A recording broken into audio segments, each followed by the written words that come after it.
Favor a abrir el Evangelio según San Lucas, capítulo 21, versículo 25 en adelante. Entonces dice el Señor Jesús: habrá señales en el sol, en la luna y en las estrellas, y en la tierra. Vea usted esto, que es una parte medular: angustia de las gentes. Estas personas estarán confundidas a causa del bramido del mar y de las olas. Estas personas desfallecerán por temor y expectación de las cosas que vienen sobre la tierra. ¿Por qué? Porque las potencias de los cielos serán conmovidas. Así que el Señor dice que en los días finales habrá gente confundida y desfallecida. ¿Quién de nosotros lo podría negar? Hoy hay más gente desfallecida y confundida que en otros tiempos. Cada vez el número de personas que caen en periodos de depresión, a veces llegando hasta el suicidio, son terribles los números. Los gobiernos, por si usted no lo sabe, ¿qué voy a decir eso? Usted sabe. Todos sabemos, pero el gobierno no lo dice. Las estadísticas del número de personas que caen en periodos de depresión llegando hasta suicidio son altísimas, solo que no nos las dicen. ¿Saben para qué? Porque el gobierno cuida que no desfallezca el pueblo. Pero las mentes de las personas están atribuladas. ¿Qué es eso? Que una mente está atribulada.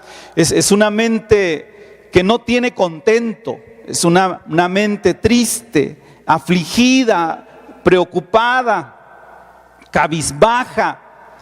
Es una mente que se preocupa por el futuro, pero se preocupa por el pasado igualmente.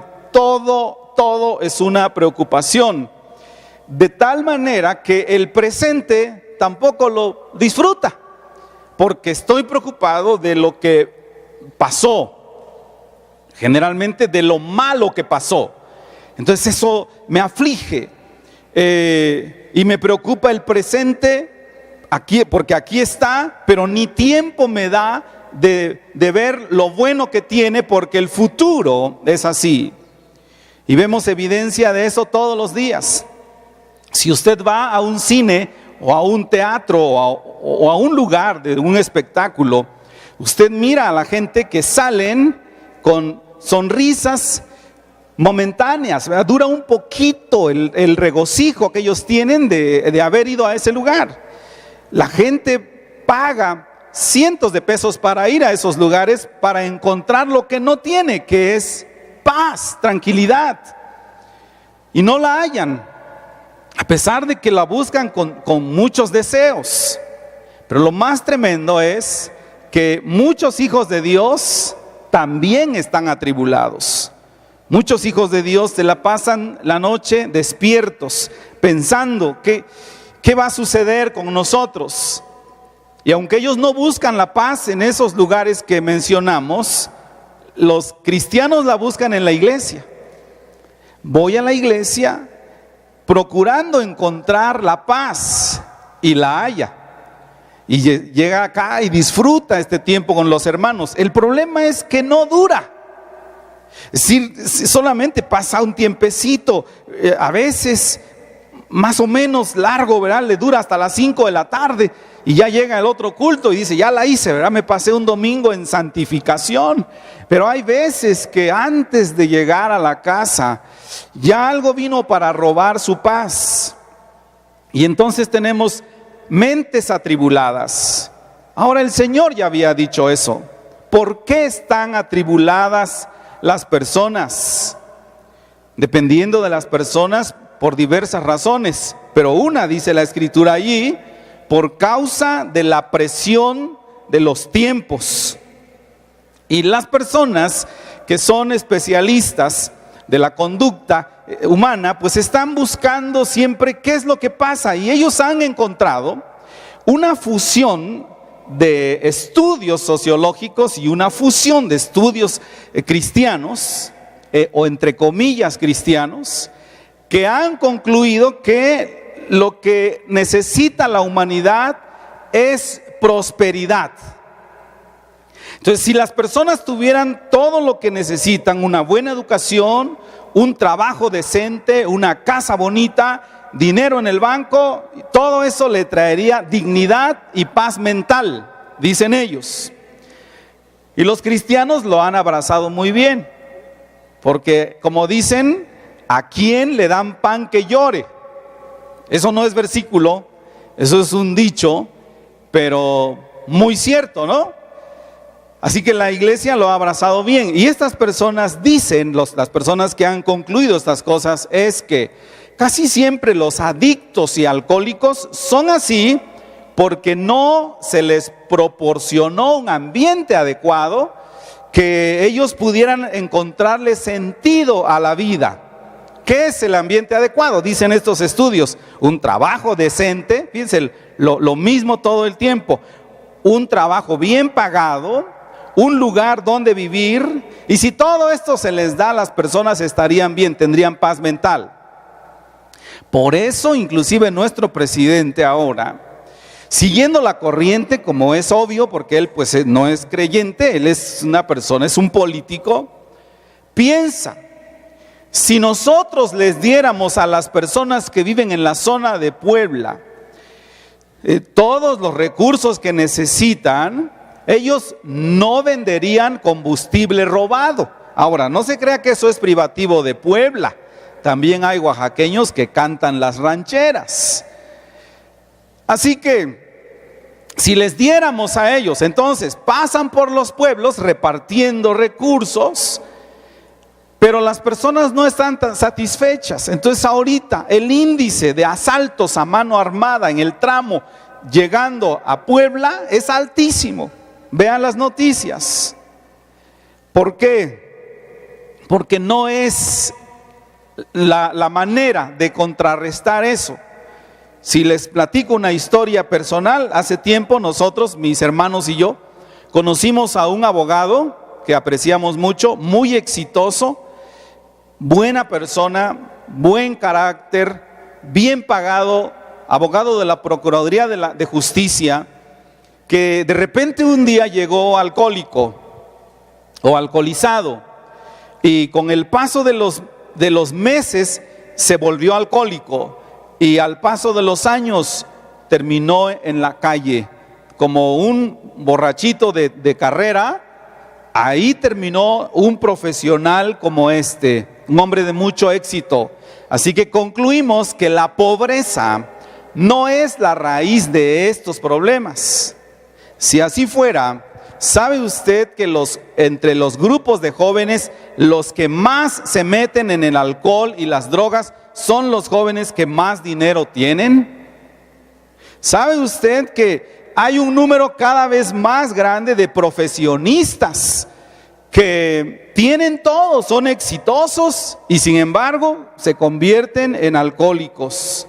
Tienen dinero y sin embargo ese dinero no puede calmar sus mentes atribuladas. ¿Sabe cuál es el lugar, estadísticamente, el lugar más visitado por un profesional? Hablamos de comerciantes exitosos o personas de una profesión, cualquiera que tiene recursos. Dicen las estadísticas que el lugar más visitado luego de salir del trabajo es un bar. ¿Por qué no están contentos esos señores, esas personas? ¿Por qué ir a un lugar donde lo único que va a encontrar es un placer pasajero? ¿Cuál es su miedo? El Señor Jesús lo dice. Estas personas tienen miedo de que todo lo que han edificado con tanto esfuerzo se caiga. Dice versículo 25, Lucas 21, 25. Entonces habrá señales en el sol, en la luna y en las estrellas, y en la tierra angustia de las gentes, confundidas a causa del bramido del mar y de las olas, desfalleciendo los hombres por temor y por la expectación de las cosas que vendrán. Este es el miedo. Lo que está diciendo el Señor Jesús es una señal de los últimos tiempos, es este continuo temor, desconcierto, esta confusión de qué va a pasar con nosotros. Para ser honestos, si nosotros leyéramos las noticias o si nos enteráramos de las noticias tal cual son verdaderamente, como dicen hermanos, está para llorar. Ejemplo, si leyéramos, bueno, yo digo leer porque siempre hablamos de o lo leemos en una pantalla, pero ahora se escucha también. Si pensáramos en las noticias del último trimestre de que tenemos conocimiento, ejemplo, pensamos en el éxodo latinoamericano más grande de toda la historia. Nunca en toda la historia hubo un éxodo tan grande pasando por nuestro país. Otra vez regresamos al mismo punto. Las estadísticas dicen que son tantos miles, pero la realidad supera eso por mucho. Y muchos de ellos están quedándose en nuestros estados. Pero vamos a ir hasta el fondo.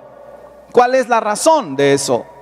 Y la razón, cuando uno regresa hasta allá abajo para preguntarles a las personas, porque lo han hecho algunos periodistas, es: yo vengo para acá porque mi familia, compuesta por 12 personas, mis padres, mis abuelos, mis hijos, una familia grande, más de la mitad fueron asesinados. Y si leyéramos todas las historias, si conociéramos todas las historias, terminaría llorando. Estados Unidos y China, noticia de última semana, entraron en un conflicto por aranceles. Primero por Estados Unidos. Ustedes saben que está este país siendo gobernado por uno de los personajes más increíbles en el sentido que a usted le guste, ese señor. Y él dice: yo le voy a poner un impuesto de 25% a los productos chinos. Pero los chinos que no verán bien, pero que son bien vivos, le pusieron, digo no ven bien porque están chiquitos, ¿verdad? Le pusieron un impuesto a los Estados Unidos que ellos no se lo esperaban. ¿Y qué sucedió? Las bolsas de valores la semana pasada cayeron como un juego de dominó, parejitas, todos los índices se vinieron abajo. Lo bueno que menos nosotros. Es que dicen, nomás no creas, no lo recibo y no pasa. Pero usted no necesita saber, simplemente va a la tienda y el aguacate se fue de 20 a 60. Ese es el problema de México con China, de China con Estados Unidos. Nosotros ni estamos metidos, hermanos, pero ahí nos llevan en medio. Dice el Señor Jesucristo: estas cosas les preocupan a ellos, estas cosas entristecen a estas personas. Lo tremendo es que cuando nosotros hablamos con personas mayores de edad, que estas personas fueron testigos, en el caso de los que son más mayores, testigos de revoluciones o de conflictos de país fuertes, ellos no pueden creer lo que está pasando ahora. Las personas quedarán atribuladas en sus mentes por causa de lo pesado para asimilar lo que está sucediendo. Lo que está sucediendo es demasiado fuerte para poderlo asimilar. ¿Y qué pasa con las almas? Desfallecen. Pero los viejitos dicen: es impresionante porque nosotros vimos la descomposición social paulatina, pero ahora se está viendo en un ratito la rapidez y la profundidad de la depravación de esta sociedad es inmensa. Entonces eso dijo el Señor: vendrán todo este tipo de cosas. Y si habláramos de cosas físicas, se asustaron en un lugar del mundo porque el mar se metió cerca de 100 metros. Y pensaron que cuando se metió, pues cuando se regrese, va a regresar destruyendo. Gracias a Dios no sucedió, pero están al punto las personas de nervios. Ok, en medio de todo esto, el Señor nos da una palabra, Mateo capítulo 24, versículo 6.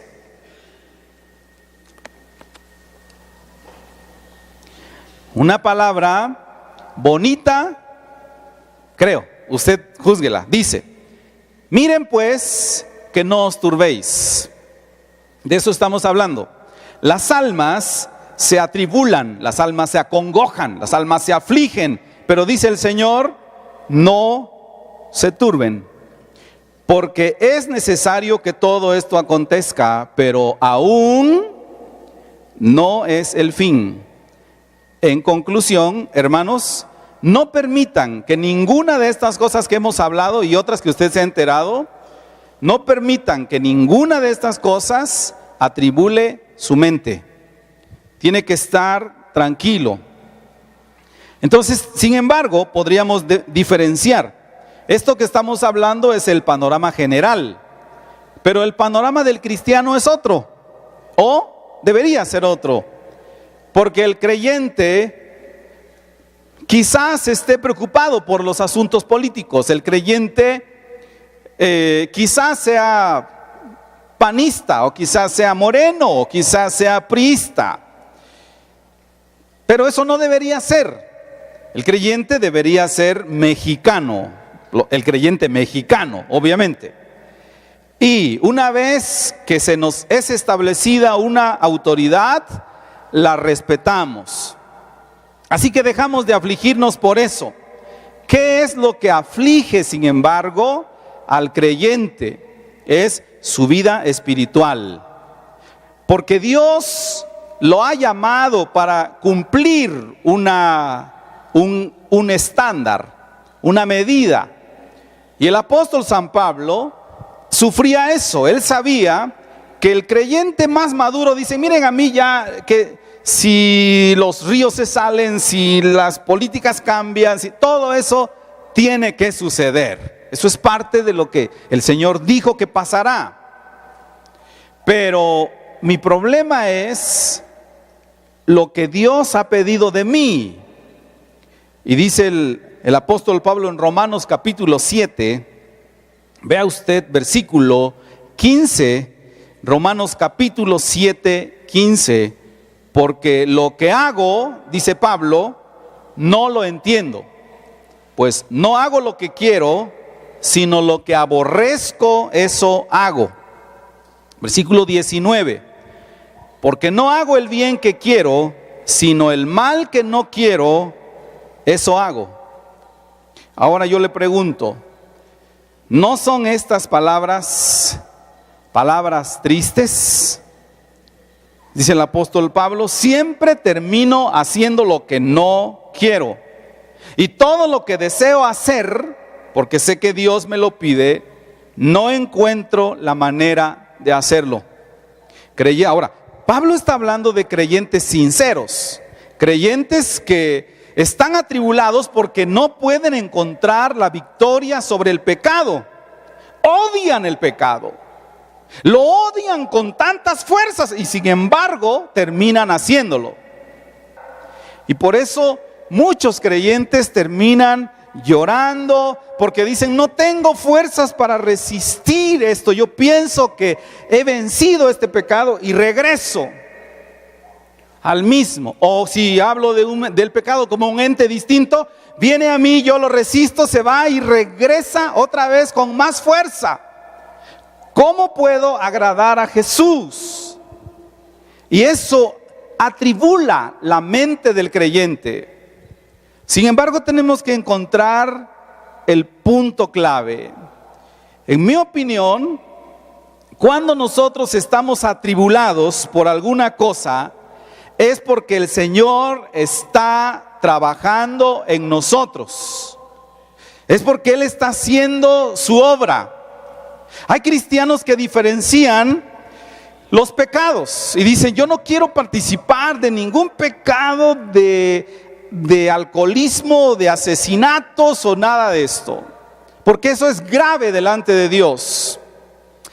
Y el punto es este: ¿es grave? Sí es, pero es tan grave como cuando nosotros nos encontramos haciendo pecados pequeños. Desde el momento en que nos prestamos a juzgar mal a una persona sin tener los elementos, entonces ya estamos en pecado. Sin embargo, las personas, la gran mayoría de las personas, estos pecados catalogados como pecados pequeños, no les dan importancia. Dicen: este pecado no es tan grave, yo no soy como otros.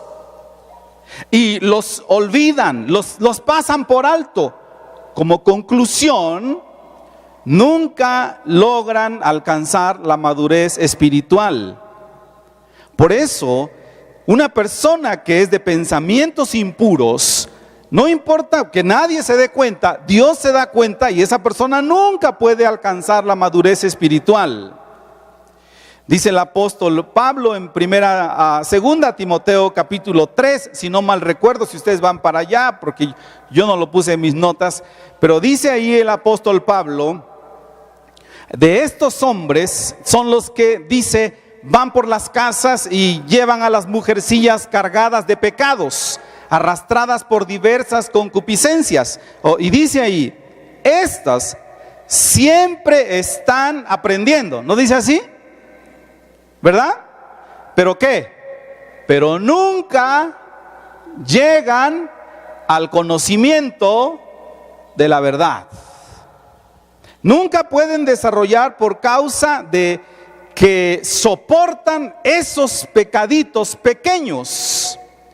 Entonces, la rectitud de una persona se mide por la aversión que tiene a todo aquello que puede lastimar el corazón de Dios. No le hace si es grande o es chico. Ese es el punto medio que tenemos que encontrar. Miren, todos los que estamos aquí nos hemos visto más de una vez envueltos en una situación donde hemos hecho algo que no agrada a Dios. Voy a ilustrar con mi vida misma. Alguna vez en una ocasión fui muy áspero con mi esposa, pero ni cuenta me di. Pero apenas había pasado un rato y el diablo vino a mi mente a decirme: tú no eres merecedor de nada en absoluto en el ministerio, ni como cristiano, por la manera que trataste a tu esposa. Estás fulminado por eso, porque fui hosco. Y entonces empecé a experimentar una condenación terrible. Es verdad, porque no soy un tonto. Me autoexamino y me doy cuenta que es cierto. Todo lo que el enemigo me está diciendo es cierto. Entonces no tienes cara para pararte a enseñar la palabra de Dios. Y estoy cayendo cada vez más y más y más en una mente atribulada por causa de esta condenación. Pero el Espíritu Santo, una vez que eso pasó, el Espíritu Santo vino y empezó a tratar conmigo. Y me dijo: sé que estás afligido por lo que pasó. Sé que te duele lo que pasó. Pero quiero que sepas que mientras que más te duele, mientras que más te haces consciente, más cerca estás de la victoria. Tienes que hacerte consciente. Ahora, el enemigo siempre trata de producir en nosotros un dolor que es para muerte. Pero el Señor utiliza el dolor, el mismo dolor, con un propósito que es para vida. Esa es la gran diferencia. Entonces me atribulo, sufro y me acongojo pensando en esto, pero el Señor está haciendo su trabajo. El Señor está redarguyéndonos, tratando de llevarnos al puerto seguro. Romanos capítulo 6, versículo 17, sería muy interesante para leer, porque dice ahí el apóstol San Pablo, pero, versículo 17, pero gracias a Dios que aunque ustedes eran esclavos del pecado, han obedecido de corazón a aquella forma de doctrina a la cual fueron entregados. Y libertados del pecado, vinieron a ser siervos de la justicia. Versículo 22. Mas ahora que habéis sido libertados del pecado y hechos siervos de Dios, ahora yo le pido que usted, por favor, me ayude a prestar atención a que lo que está diciendo el apóstol Pablo aquí es un hecho contundente y presente. Ya sucedió, ya ahora mismo estamos, dice, libertados del pecado y hemos sido hechos siervos de Dios. Y ahora ustedes tienen como fruto la santificación y como fin la vida eterna. Porque la paga del pecado es muerte, mas la dádiva de Dios es vida eterna en Cristo Jesús, Señor nuestro. Sin embargo, a la frase libres del pecado, realmente libertados del pecado, pues a lo mejor nosotros pensaríamos, ¿es una broma? Porque en mi experiencia, yo no estoy libre del pecado. Yo no he vencido al pecado. Yo siento que el pecado tiene poder sobre mí. Yo no creo que he vencido. Y saben, si usted preguntara con sinceridad a cada uno de todas las filas, va a encontrar que no son pocos, son muchos los creyentes sinceros que aman a Dios y que sin embargo experimentan esto. Yo debería estar en una dimensión distinta, pero regreso. Pero se olvidan que ese lamento interno, que es ese dolor interno, se llama obra del Espíritu Santo. Y nosotros nos quedamos en la fase diabólica donde el enemigo viene para señalarnos y hacernos caer otra vez. Pero el Señor viene para otra cosa. Evangelio según San Juan capítulo 16 dice, el Espíritu Santo viene a nosotros para convencernos de pecado, de justicia y de juicio. Es decir, viene para pelear nuestra batalla. Por eso, yo diría que si usted no siente nada, si usted no se siente atribulado por una cosa que hizo, aun si es pequeña, el Espíritu Santo no está haciendo la guerra en su vida.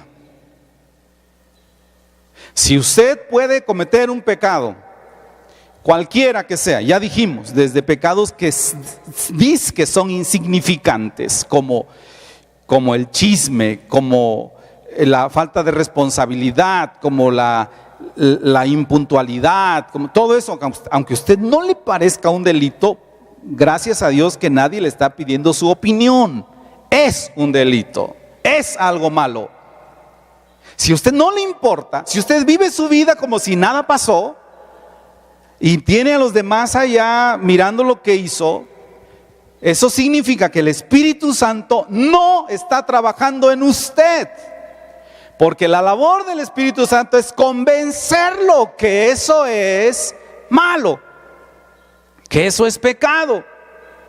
El Espíritu Santo trabaja en nuestras vidas para producir un dolor, pero un dolor piadoso, un dolor de vida, un dolor que nos haga no considerar en menos lo que estamos haciendo, sino que nos lleve a buscar la reconciliación. En el caso mío, de aquella experiencia que les dije, a buscar el perdón, a humillarse delante de nuestro cónyuge y decirle, perdóname porque he sido hosco, o lo que haya sido.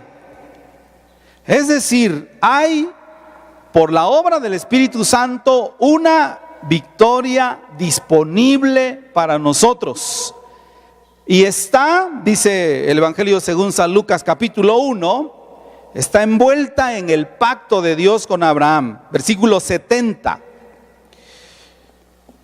como habló por boca de sus santos profetas que fueron desde el principio, salvación de nuestros enemigos y de la mano de todos los que nos aborrecieron, para hacer misericordia con nuestros padres y acordarse de su santo pacto, del juramento que hizo Abraham nuestro padre, que nos había de conceder, que librados de nuestros enemigos, sin temor, vea usted eso, sin temor, les serviríamos en santidad y en justicia delante de Él todos nuestros días.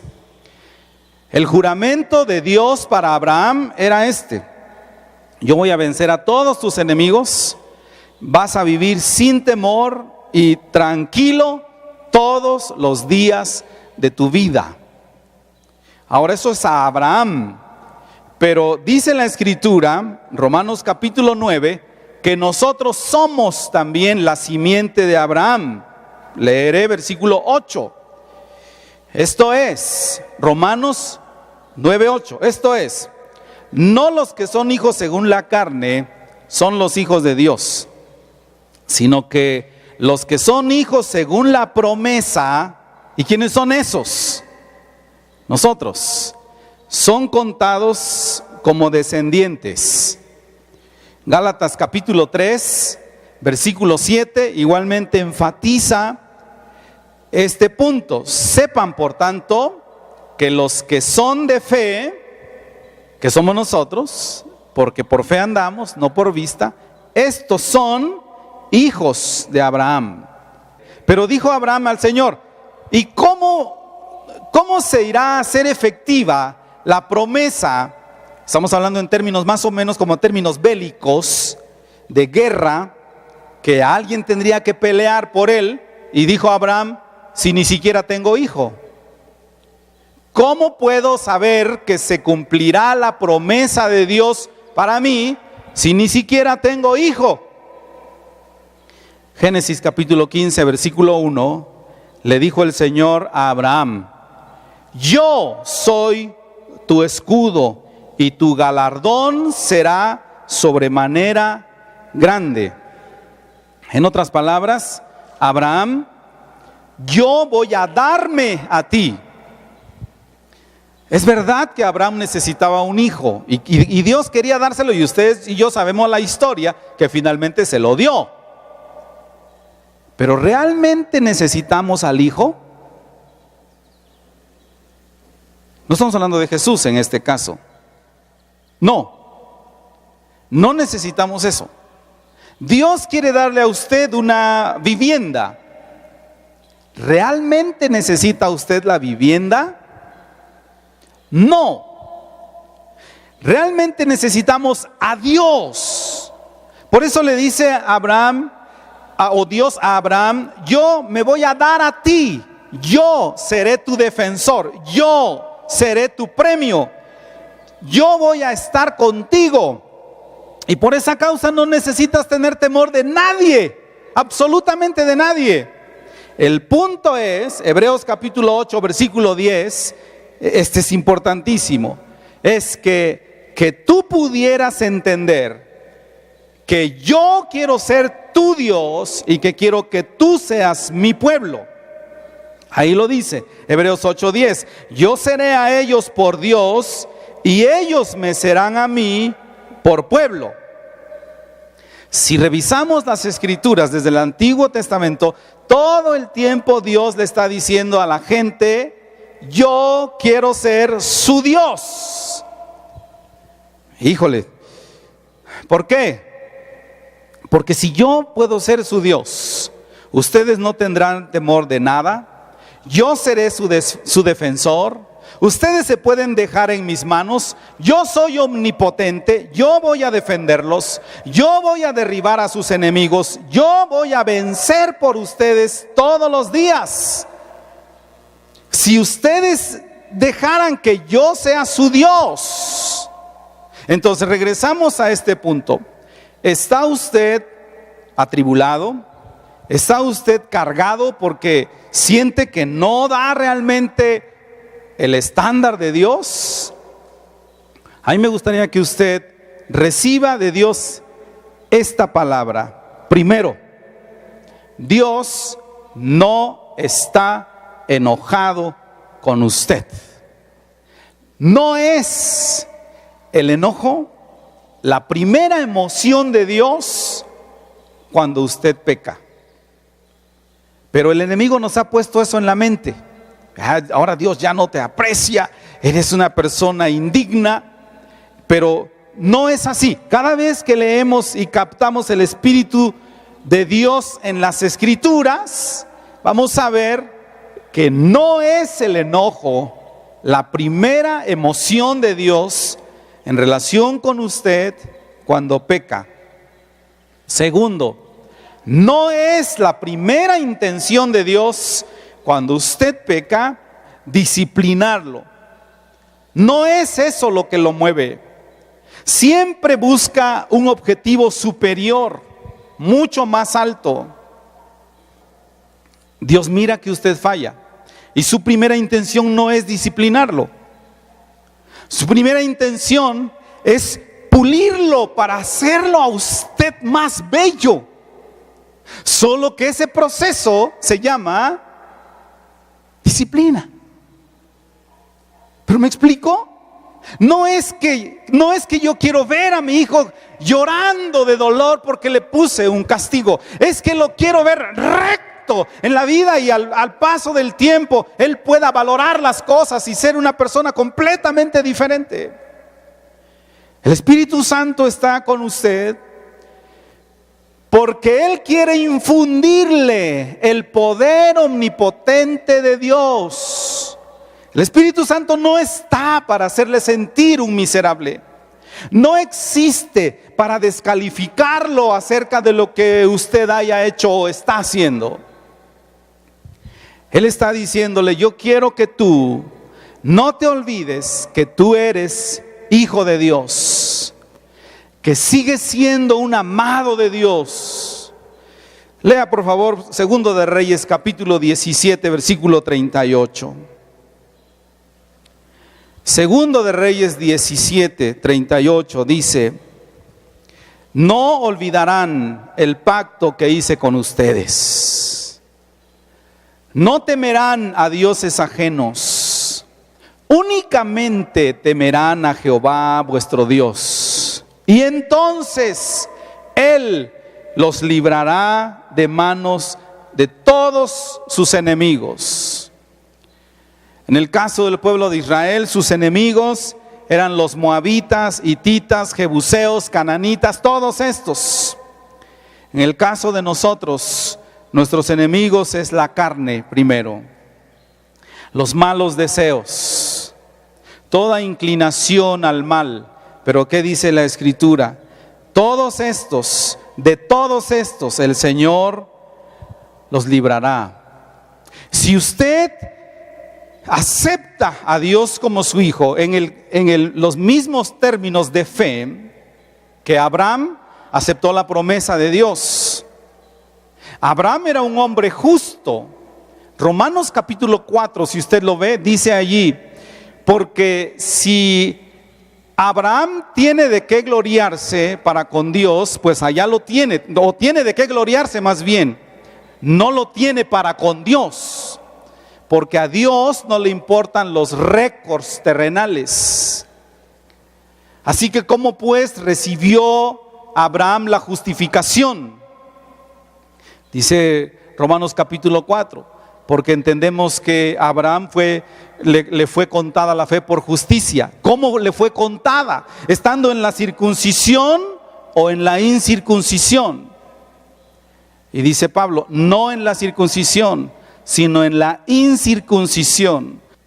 Es decir, las obras que él tenía, ninguna de esas contaba a la hora de recibir la aprobación de Dios.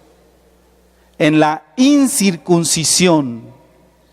Es decir, si tan solo nosotros le pudiéramos creer a Dios, que usted tuviera la fe en Dios. Señor, yo yo me dejo suave en tus manos, que todo lo que tú dijiste que harás, que todos mis enemigos serían vencidos, que inclusive todo lo que está dentro de mí como obras de la carne será vencido. Si tan solo usted pudiera creerle a Dios y dejar de aceptar que todas las veces que el enemigo viene para condenarlo, eso no es obra de Dios. El enemigo no va a dejar de venir a su vida, no importa si es un pecado chiquito o un pecado grande, él aprovecha todas. Y si aquí vengo, así que mire usted nada más, ponemos ahí una inasistencia a la casa de Dios. Esa inasistencia, el enemigo la aprovecha y dice: ¿cómo podrías presentarte la próxima reunión? ¿Con qué cara? ¿Y a cuántos no ha logrado el enemigo? Cuando ya le junta 4 o 5, dice: no, ya mejor ni vuelvo. Pero Dios viene y dice: mijo, te da pena, te sientes atribulado, te da vergüenza porque hiciste mal. Entonces ven, y el Señor viene y lo abraza porque nunca lo condena. Quiero pedirle que cierre sus ojos donde está, porque le voy a pedir, así con sus ojos cerrados, que haga un ejercicio. Y el ejercicio es que piense en esa acción mala, que usted sabe que es mala, que nadie le tiene que decir que es mala, ese algo contra Dios que está atribulando su corazón, y que el enemigo lo ha condenado, le ha condenado más de una vez, todo el tiempo, viene para hacerle sentir mal.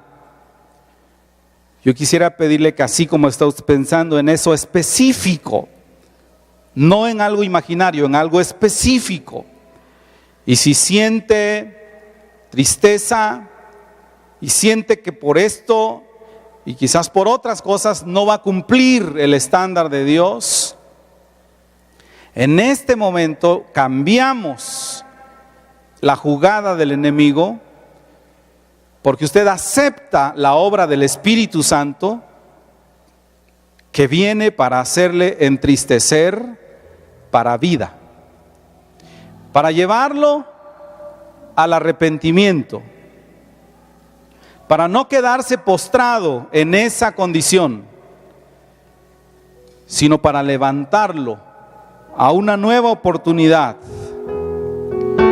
Y así reciba usted esta palabra: yo voy a esparcir sobre ustedes agua limpia, y serán limpiados de todas sus inmundicias, y de todos sus ídolos los limpiaré. Les daré un corazón nuevo, y pondré un espíritu nuevo dentro de ustedes, y quitaré de su carne el corazón de piedra, y les daré un corazón de carne, y pondré dentro de ustedes mi espíritu, y yo haré que ustedes caminen en mis estatutos y guarden mis preceptos y los pongan por obra. Le he leído Ezequiel 36. Esta es la obra del Espíritu Santo en su vida. Por eso dijo el Señor que nosotros no tendríamos por qué atribularnos en los últimos días, que todos los demás se hundirán, que todos los demás estarán sumamente acongojados, pero no nosotros, porque nosotros sabemos que todo esto que está aconteciendo es nada más que lo que ya sabíamos. El Señor nos lo anticipó, pero a nosotros, aún lo más terrible que vemos, nos anuncia el regreso de nuestro Señor Jesucristo. Que aunque nosotros sintamos culpa, tenemos que sentirla porque ofendimos a Dios. Pero nunca el Señor está buscando descalificarnos. El Señor está produciendo en usted este corazón de carne. El Señor está trabajando en usted para que pueda caminar en sus estatutos. Eso no está en sus fuerzas. Lo que tiene que hacer es dejarse en las manos de Dios. Deje de pelear en sus fuerzas. Usted tiene que dejar de confiar en usted mismo, en sus habilidades, en su madurez espiritual. No es verdad. No es eso lo que le sacará adelante. Es Dios y es por fe. Entonces usted necesita dejarse suave en las manos de Dios, responder al clamor de Dios que dice: yo quiero ser tu Dios, déjame ser tu Dios, déjame que yo pelee por ti, déjame que yo derrote a tus enemigos, porque ustedes estarán tranquilos. Jehová peleará por vosotros. Créale a Dios. Así, con sus ojos cerrados, hable usted con Dios. Señor, sé tú mi Dios. Pelea tú mis batallas, te lo ruego. Yo no puedo. Yo lo he intentado una y otra vez y siempre regreso al mismo lugar. Pero esta mañana yo dejo estas batallas en tus manos. Deseo que sean peleadas en otra dimensión, porque ya probé la dimensión de mis fuerzas y sencillamente no puedo. Señor, en el nombre de Jesús, yo me cobijo bajo tu pacto, el pacto que hiciste con Abraham. Me cobijo bajo esta promesa: yo seré tu Dios, yo seré tu galardón, yo venceré a tus enemigos. En el nombre de Jesús te ruego, Señor, que ahora, si hay alguno de mis hermanos luchando entre seguir y no tus caminos por causa de haber fallado una y otra vez, que este sea su parteaguas y que se abrace de ti, que se tome para siempre de ti, para nunca volver, para nunca mirar atrás. Descansamos en ti, Señor. Descansamos en ti, Padre Santísimo.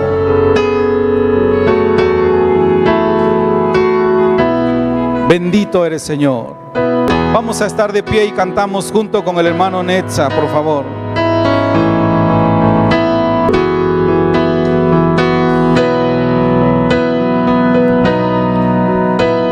En ti confía mi corazón.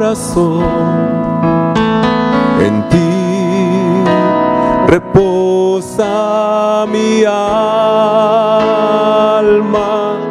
mi ser descansa en ti. Puedo ser feliz. Una vez más, en ti, dígale. En ti confía mi corazón. En ti reposa mi alma, mi ser descansa en ti. Puedo ser feliz.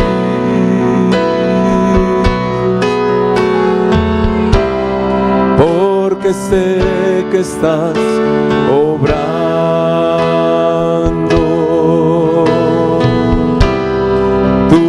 perfecta voluntad. En mi vida estás obrando, en mi vida estás obrando.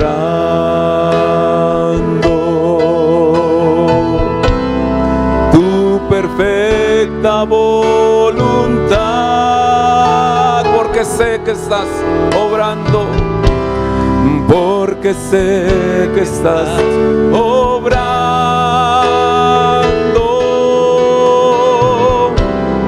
Tu perfecta voluntad. En mi vida estás obrando, Señor. En mi vida estás obrando.